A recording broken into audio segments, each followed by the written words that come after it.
جی السلام علیکم ناظرین، شاہد اسلم نئے ویلاگ کے ساتھ آپ کی خدمت میں حاضر۔ آج ناظرین 3 اہم موضوعات پہ بات کرنی ہے، آپ کے ساتھ ان کی تفصیلات شیئر کرنی ہے۔ بڑے اہم موضوعات ہیں جناب۔ سب سے پہلے ہم بات کریں گے جو سویلین کا فوجی عدالتوں میں ٹرائل کے حوالے سے، اس پہ سپریم کورٹ آف پاکستان نے ایک نیا بینچ تشکیل دے دیا ہے، 6 رکنی بینچ وہ بنا ہے اور وہ اس کیس کی سماعت کرے گا کہ کیا فوجی عدالتوں میں جو سویلین کا ٹرائل ہے وہ جاری رہنا چاہیے یا نہیں۔ یہ 6 رکنی بینچ جو ہے یہ کانسٹیٹیوٹ کیا ہے اور اس بینچ کا تھوڑا جائزہ لیں گے کہ کیا یہ بینچ جو ہے یہ کس بنیاد پہ بنا ہے اور اس بینچ کو دیکھتے ہوئے ہی آپ کیا جو ہے وہ اندازہ لگا سکتے ہیں کہ فیصلہ کیسا آئے گا۔ 25 مارچ سے یہ بینچ جو ہے یہ باقاعدہ سماعت کا آغاز کرے گا، اس کے حوالے سے آپ کو بتائیں گے۔ اور دوسرا آپ کے ساتھ جو آج کے ویلاگ میں موضوع ہوگا وہ جناب اسلام آباد ہائی کورٹ کے ایک معزز جج ہیں، انہوں نے آج بڑی سخت جو ہیں وہ آبزرویشن دی ہیں اور جو پاکستان میں اس وقت رائج نظام ہے اس سے جو ہے انہوں نے پردہ اٹھایا ہے، تو وہ بھی آج آپ کے ساتھ رکھیں گے معاملہ سارا کہ وہ کیا تھا۔ اس کے ساتھ ساتھ جو تیسرا موضوع آج کے ویلاگ کا ہوگا وہ جسٹس شوکت عزیز صدیقی صاحب کے حوالے سے، سپریم کورٹ آف پاکستان نے ان کی درخواست پہ فیصلہ جاری کر دیا ہے اور انہیں جناب جو ہے وہ ریٹائرڈ ہائی کورٹ کا جج جو ہے وہ ڈکلیئر کیا ہے اور اس کے ساتھ ساتھ ان کی پینشن اور امراض جو ہیں وہ بھی ان کو دی جائیں گی۔ لیکن اس فیصلے کے ساتھ بہت سے اہم پہلو جو ہیں ان کو جو ہے وہ دبا دیا گیا ہے یا ان پہ کبھی تفتیش نہیں ہو سکے گی یا حقائق جو ہیں وہ کبھی سامنے نہیں آ سکیں گے۔ وہ کیا پہلو تھے اس کیس کے ساتھ جو منسلک تھے، جو جڑے ہوئے تھے، وہ بھی آج کے ویلاگ میں آپ کے سامنے رکھیں گے۔ تو جناب شروع کرتے ہیں آج کا ویلاگ، اور ویلاگ شروع کرنے سے پہلے آپ سے وہی ریکویسٹ، جنہوں نے ابھی تک چینل کو سبسکرائب نہیں کیا وہ کائنڈلی چینل کو سبسکرائب کریں، اس کو آپ لائک اور شیئر کر سکتے ہیں، اس کے ساتھ ساتھ آپ اپنی قیمتی آراء جو ہیں وہ کمنٹ کے ذریعے مجھ تک پہنچا سکتے ہیں۔ تو ناظرین 6 رکنی بینچ جو ہے وہ کانسٹیٹیوٹ کر دیا ہے عدالت نے، سپریم کورٹ آف پاکستان نے، اور اس 6 رکنی بینچ جو ہے یہ 25 مارچ سے ان سماعت کا آغاز کرے گا اس سارے کیس کی کہ کیا سویلین کا جو ٹرائل ہے وہ فوجی عدالتوں میں ہونا چاہیے یا نہیں۔ تو اس پہ جناب بات کریں گے۔ اس بینچ میں جناب شامل ہیں جسٹس امین الدین خان، جسٹس محمد علی مظہر، جسٹس سید حسن اظہر رضوی، جسٹس شاہد وحید، جسٹس مسرت ہلالی، جسٹس عرفان سعادت خان۔ یہ بینچ بنا ہے 6 رکنی اور انہوں نے جناب 25 مارچ سے اس بات کی جو ہے وہ پروسیڈنگ اس معاملے پہ شروع کرنی ہے کہ فوجی عدالتوں میں کیا سویلین کا ٹرائل ہو سکتا ہے یا نہیں۔ یہ پہلے بھی معاملہ اس سے پہلے سپریم کورٹ آف پاکستان میں آیا اور سپریم کورٹ کے ایک بینچ نے جناب اس کو انلیگل، اس کو غیر قانونی ڈکلیئر کیا۔ اس کے بعد دوبارہ پھر ریویو میں جب گورنمنٹ آف پاکستان گئی، ادارے گئے، تو اس پہ پھر جناب ایک دوبارہ بینچ بنا اور اس بینچ میں اس بات کو جناب سٹے کر دیا جو پہلے آرڈر دیا گیا تھا انلیگل سویلین کا ٹرائل، اس پہ انہوں نے پروسیڈنگ کرتے ہوئے فوجی عدالتوں میں جو مقدمات تھے سویلین کے اس کو جاری رکھنے کی انہوں نے جو ہے وہ بات کی، لیکن انہوں نے فوجی عدالتوں کو کوئی بھی فیصلہ کرنے سے جو ہے وہ روکا ہوا تھا۔ تو یہ معاملہ تھا اس وقت سے چلا آ رہا ہے۔ اب دوبارہ جو اس بینچ کے سربراہ تھے سردار طارق مسعود، وہ کیونکہ ریٹائر ہو چکے ہیں تو بینچ کو دوبارہ ریکنسٹیٹیوٹ کرنا پڑا ہے۔ تو یہ بینچ آپ دیکھیں کہ یہ بڑا انٹرسٹنگ بینچ جو ہے یہ بنایا ہے، اور آپ کو پتہ ہے سپریم کورٹ نے جو پریکٹس اینڈ پروسیجر رول کے تحت اب 3 رکنی جو سپریم کورٹ کے سینئر ججز پہ مشتمل کمیٹی ہے وہ ڈیسائیڈ کرتی ہے کہ یہ کیس جو ہے یہ 184(3) کے تحت بھی اگر کوئی کیس لینا ہے یعنی سو موٹو لینا ہے تب بھی وہ ڈیسائیڈ کرتے ہیں، اور مختلف کیسز پہ جو بینچ بنتے ہیں اس کا فیصلہ بھی یہ 3 رکنی کمیٹی کرتی ہے، جس میں اب موجودہ جو اس کمیٹی میں اس کو ہیڈ کر رہے ہیں چیف جسٹس قاضی فائز صاحب، اور ان کے ساتھ موجود ہیں اس کمیٹی میں جسٹس منصور علی شاہ جو کہ سینئر ترین جج ہیں چیف جسٹس کے بعد، اس کے بعد جسٹس منیب اختر ہیں جو ہیں وہ اس کمیٹی میں شامل ہیں۔ اور مجھے نہیں سمجھ کہ یہ کس طریقے سے یہ بینچ بنا ہے اور کیا ان سے مشاورت ہوئی اور ان کے ساتھ کیا ٹرانسپائر ہوا اس ملاقات میں یا یہ اس بینچ کو بنانے کے حوالے سے، کیونکہ جب آپ بینچ کی کمپوزیشن دیکھتے ہیں تو آپ دیکھیں کہ اس میں بہت سے جونیئر ججز جو ہیں وہ بنیادی طور پہ اس بینچ میں شامل کیے گئے ہیں اور بہت سے سینئر ججز جو ہیں ان کو نظر انداز کیا گیا ہے اس اہم آئینی معاملے سے، اور جو اہم ججز جو ہیں جو سینئر ججز ہیں ان کو جن کو اس کیس سے میں شامل نہیں کیا گیا اس بینچ میں، ان میں خود جسٹس منصور علی شاہ جو ہیں وہ شامل ہیں. یہ فیوچر کے چیف جسٹس آف پاکستان بننے والے ہیں, سینئر ترین جج ہیں. یہ اگست یا ستمبر میں یہ چیف جسٹس آف پاکستان ہوں گے اور 2-3 سال کے لیے جو ہے وہ چیف جسٹس آف پاکستان رہیں گے. اس کے بعد جسٹس منیب اختر اس بینچ میں شامل نہیں ہیں, جو بھی جسٹس منصور کے بعد سینئر ترین جج ہیں اور وہ بھی فیوچر میں چیف جسٹس آف پاکستان کے عہدے پہ جو ہے وہ فائز ہوں گے. اس کے ساتھ ساتھ جسٹس منیب اختر کے بعد جو سینئر ترین جج ہیں justice Yahya Afridi supreme court of Pakistan میں, وہ بھی اس بینچ میں شامل نہیں ہیں. وہ بھی جسٹس منیب کے بعد جو ہے وہ چیف جسٹس آف پاکستان بنیں گے. یعنی آنے والے تینوں چیف جسٹس جو ہیں وہ اس بینچ میں شامل نہیں ہیں, اور وہ تینوں سینئر ترین ججز ہیں سپریم کورٹ آف پاکستان میں جسٹس قاضی فائز عیسیٰ کے بعد. جبکہ چوتھے نمبر پہ جو موجود ہیں جسٹس امین الدین خان, وہ اس بینچ کی جو ہے وہ سربراہی کریں گے. اسی طرح 5ویں نمبر پہ جناب جسٹس جمال مندوخیل ہیں.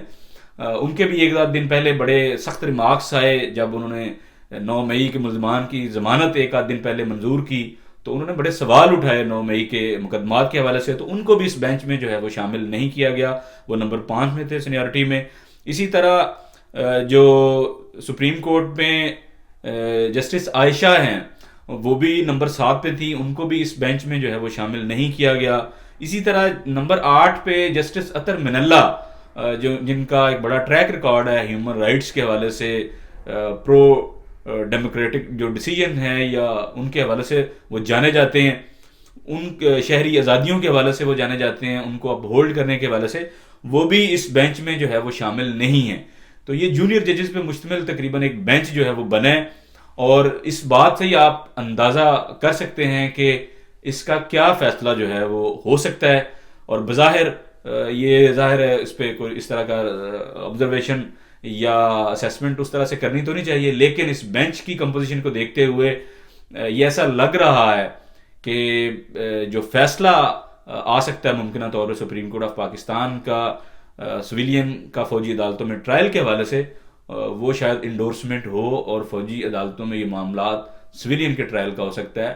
سپریم کورٹ اس کو الاؤ کر دے.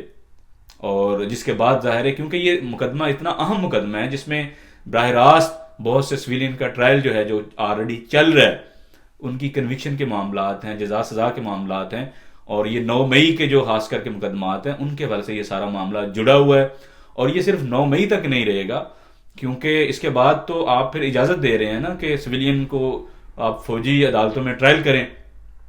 جہاں پہ آپ کو پتہ ہے فوجی عدالتوں میں تو معاملات بڑے لمیٹڈ اسکوپ میں جو ہے وہ ہوتے ہیں, وہاں پہ تو جو ایکسیس ہے میڈیا کی وہ بھی اس طرح سے نہیں ہوتی. تو اس لیے یہ بڑا پنڈورا باکس جو ہے وہ کھلے گا اگر سپریم کورٹ آف پاکستان نے الاؤ کر دیا سویلین کا ٹرائل فوجی عدالتوں میں. تو یہ بڑا سگنیفیکنٹ کیس ہے, اور چاہیے تو یہی تھا کہ سپریم کورٹ آف پاکستان کے سینئر ترین جو ججز ہیں وہ بیٹھ کے اس کو سنتے اور اس کا ڈیسائیڈ کرتے, کیونکہ اس کا اثر پورے پاکستان پہ ہونا ہے, اس کا جو امپیکٹ ہے وہ پورے پاکستان پہ ہونا ہے. لیکن یہ نظر آ رہا ہے بظاہر کہ جونیئر ججز اور ان ججز کو اس میں خاص کر جو ہے وہ سائڈ پہ کیا گیا ہے جو جمہوریت یا جمہوری قدروں کو اپ ہولڈ کرنے کے حوالے سے, شہری آزادیوں کو اپ ہولڈ کرنے کے حوالے سے جانے جاتے ہیں, ان کو بظاہر نظر آ رہا ہے کہ اس بینچ سے جو ہے وہ علیحدہ رکھا گیا ہے. تو بڑھتے ہیں دوسرے معاملے کی طرف. شوکت عزیز صدیقی صاحب کے حوالے سے بات کرتے ہیں. لاہور اسلام آباد ہائی کورٹ کے یہ سینئر جج تھے, یہ یعنی نمبر 2 تھے اس وقت چیف جسٹس کے بعد, یعنی جسٹس کاسی تھے میرا خیال ہے اس وقت چیف جسٹس, اس کے بعد انہوں نے چیف جسٹس بننا تھا. انہوں نے 2018 میں ایک تقریر کر دی. ان کا معاملہ پہلے ہی ایک چل رہا تھا, ان کے حوالے سے ایک انکوائری چل رہی تھی, کوئی گھر میں پتہ نہیں کوئی انہوں نے کوئی فرنیچر تبدیل کروایا یا کوئی رنگ روگن اس طرح کا کوئی معاملہ تھا. تو اس کے بعد جب انہوں نے اسپیچ کی وہاں پہ بار ایسوسیشن میں جا کے, تو انہوں نے جناب اس وقت بہت بڑے بڑے انکشافات کیے, بڑے دعوے کیے کہ جناب اس وقت کے ڈی جی سی میجر جنرل فیاض حمید صاحب اس سارے عدالتی پروسیس کو جو ہے وہ مینپولیٹ کر رہے ہیں. اور انہوں نے ان کو مل کے کہا ہے کہ جناب آپ کیوں ہماری 2 سال کی جو محنت ہے اس پہ پانی پھیرنا چاہ رہے ہیں. ہم نے 2018 کے الیکشن سے پہلے نواز شریف اور ان کی جو صاحبزادی ہیں مریم نواز صاحبہ, ان کو باہر نہیں آنے دینا ضمانت وغیرہ پہ, تو آپ کیوں ہمارے کیے کرائے پہ پانی پھیر رہے ہیں. تو آپ نے بینچ اس طرح کا کنسٹیٹیوٹ کرنا ہے کہ ان کی ضمانت نہ ہو. یہ اس طرح کے دعوے کیے اس وقت. یہ جسٹس صدیقی صاحب نے اپنی تقریر میں انہوں نے کہا کہ جو ٹرائل عدالتیں ہیں ان پہ بھی پورا کنٹرول ہے اسٹیبلشمنٹ کا، اور اسلام آباد ہائی کورٹ پہ کون سا بینچ بننا ہے، کیسے بننا ہے، یہ بھی جو ہے وہ اسٹیبلشمنٹ طے کر رہی ہے، اور جو جنرل فیض ہیں وہ اس سارے معاملے کو دیکھ رہے ہیں۔ تو جب یہ دھماکہ خیز قسم کی تقریر آئی تو ان کے خلاف پھر supreme court of Pakistan supreme judicial council وہ پھر ایکٹیو ہوئیں، ان کے خلاف کارروائی پھر چلی، اور ایون جو آرمی چیف تھے اس وقت کے جنرل باجوہ، انہوں نے بھی جو ہے متعلقہ فورم پہ ان رائٹنگ کہا کہ آپ اس معاملے کو دیکھیں اور اس کو کسی منطقی انجام تک پہنچائیں ان الزامات کے حوالے سے۔ اسی طرح گورنمنٹ نے بھی کہا کہ جی سپریم کورٹ کو کہ آپ بھی ان الزامات کو دیکھیں، تو بجائے کہ پوری تفتیش کرنے کے ان الزامات کی بنیاد پہ جسٹس شوکت عزیز صدیقی صاحب کو جو ہے وہ فارغ کر دیا، اور اسی ڈسمسل کے حوالے سے جب ان کو ہٹایا گیا، جب ان کو نوکری سے فارغ کیا گیا، تو اس کی درخواست جو ہے وہ لے کے پہنچے سپریم کورٹ آف پاکستان۔ وہ معاملہ چلتے چلتے اب جا کے سیٹل ہوا ہے۔ اب سپریم کورٹ آف پاکستان کے ایک بینچ نے، جس کی سربراہی قاضی فائز عیسیٰ صاحب کر رہے تھے، اور یہ 23 پیج کا جو فیصلہ یہ بھی قاضی فائز عیسیٰ صاحب نے لکھا ہے، جس میں انہوں نے قرار دیا ہے کہ ان کو جو فیئر ٹرائل کا جو حق ہے وہ نہیں دیا گیا۔ ایک جج کو، چاہے وہ ہائی کورٹ کا یا سپریم کورٹ کا، اس کو ہٹانے کا ایک طریقہ کار ہے کانسٹیٹیوشن میں دیا ہوا، اس کے مطابق کوئی پراپر انکوائری ہوتی ہے، فیکٹس اکٹھے کیے جاتے ہیں، اس کے بعد جو سپریم جوڈیشل کونسل ہے وہ کسی نتیجے پہ پہنچتی ہے۔ لیکن اس کیس میں ایسا کچھ نہیں ہوا، ان کی تقریر کے متن کی بنیاد پہ جناب ان کو فارغ کر دیا، بجائے کہ یہ جاننے کی کہ جو وہ دعوے کر رہے ہیں وہ جھوٹے ہیں یا نہیں، یا جن پہ الزامات لگ رہے ہیں ان سے بھی نہیں پوچھا گیا، ان کو بھی کراس ایگزامن نہیں کیا گیا، ان کا موقف بھی جو ہے وہ نہیں لیا گیا، لیکن جج صاحب کو جو ہے وہ فارغ کر دیا ہے۔ اب اس معاملے سے یہ ساری چیزیں جڑی ہوئی ہیں، ان کو چلیں آپ نے ان کی مراد بحال کر دی، پینشن بحال کر دی، انہوں نے کہا کیونکہ وہ 62 سال کی عمر سے زیادہ ہو گئے ہیں، ان کو ریسٹور تو نہیں ہم کر سکتے، لیکن ان کی مراد وغیرہ جو ہیں وہ ریسٹور کی جاتی ہیں۔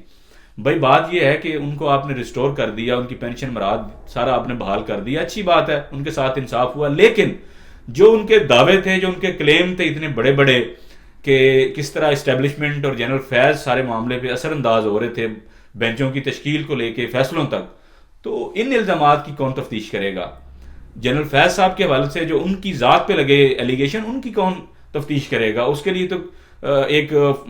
کمیٹی تو بنی ہوئی ہے، پتہ نہیں اس کا کیا آؤٹ کم آئے گا، کیا نکلے گا، یہ ابھی ظاہر ہے دیکھنا پڑے گا اس سارے معاملے کو۔ لیکن جنرل فیض نے اپنے وکیلوں کے ذریعے ظاہر ہے اس کیس میں یہ موقف ضرور اڈاپٹ کیا کہ یہ سارے ایلیگیشن جو ہیں یہ بیس لیس ہیں، یہ بے بنیاد ہیں، ان میں کوئی سچائی نہیں ہے۔ لیکن دیکھتے ہیں کہ آگے جا کے جنرل فیض